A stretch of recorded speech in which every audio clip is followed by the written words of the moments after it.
Baik, selamat pagi adik-adik sekalian. Pada saat ini kita akan belajar agama. Jadi pelajaran kita yang pertama adalah bertumbuh dan semakin berhikmat. Jadi adik-adik semua tolong diperhatikan ya. Yang pertama adalah berbagi pengalaman. Berbagi pengalaman adalah salah satu cara untuk berbuah pertumbuhan fisik, mental, dan spiritual.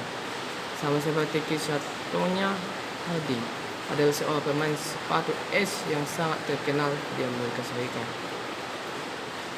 Oke. Tiga adalah kematangan pribadi dan emosi.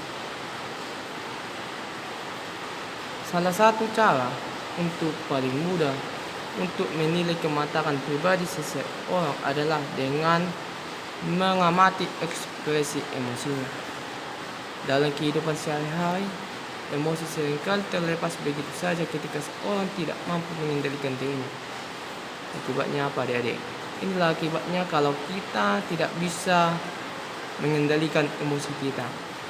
Akibatnya perkataan dan tindakannya pun tidak terkendali. Jadi adik-adik semuanya, kalau kita emosi, tolong ya jangan sampai tidak bisa terkendalikan.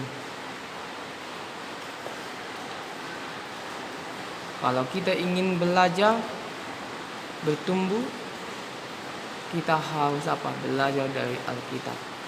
Sama seperti apa? Samuel, Hofni, dan Pinehas bersaudara. Siapa yang tahu cerita daripada Samuel, Hofni, dan Pinehas ini? Jadi nanti di rumah adik-adik semuanya tolong ya dicari cerita daripada Samuel, Hofni, dan Pinehas ini. Bagaimana kehidupan mereka ya adik-adik. Di dalam Alkitab kita dapat menemukan banyak sekali contoh tentang pribadi yang tidak dewasa dan tidak bertanggung jawab. Kalau kita buka Alkitab kita adik-adik semuanya, di dalam 1 Samuel 3 ayat 19 dikatakan, dan Samuel makin besar dan Tuhan menyertai dia, dan tidak ada satu pun dari firman-Nya itu yang dibiarkannya gugur. Jadi cerita daripada Samuel ini adalah Samuel salah satu pribadi teladan yang kita temukan dalam Alkitab.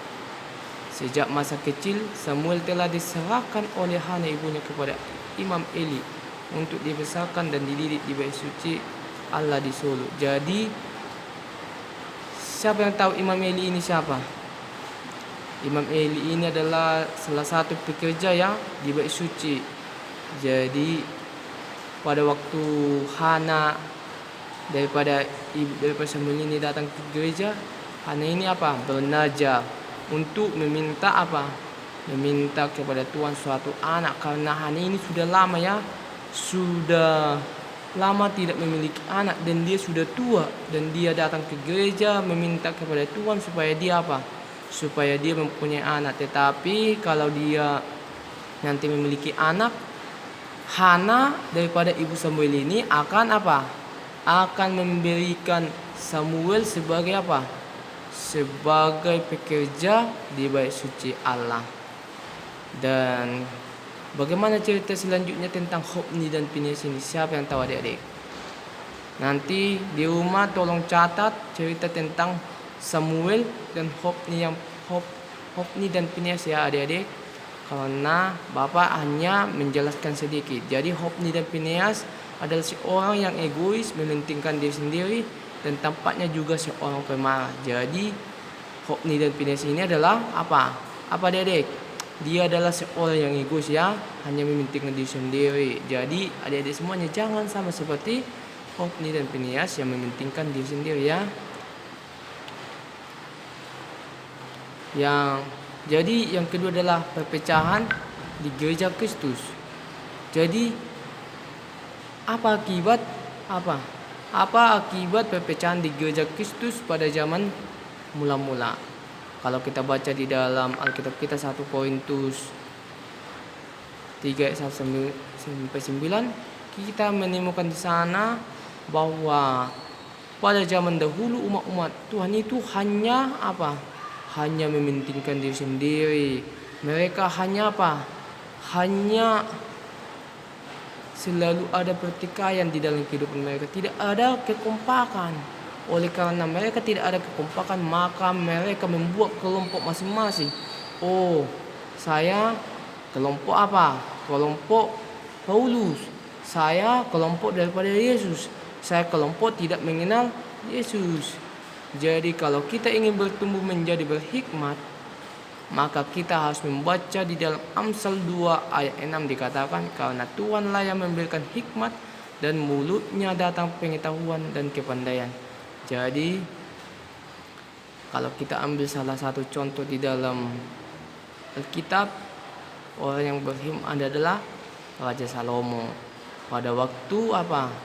Pada waktu dua orang ibu datang kepadanya.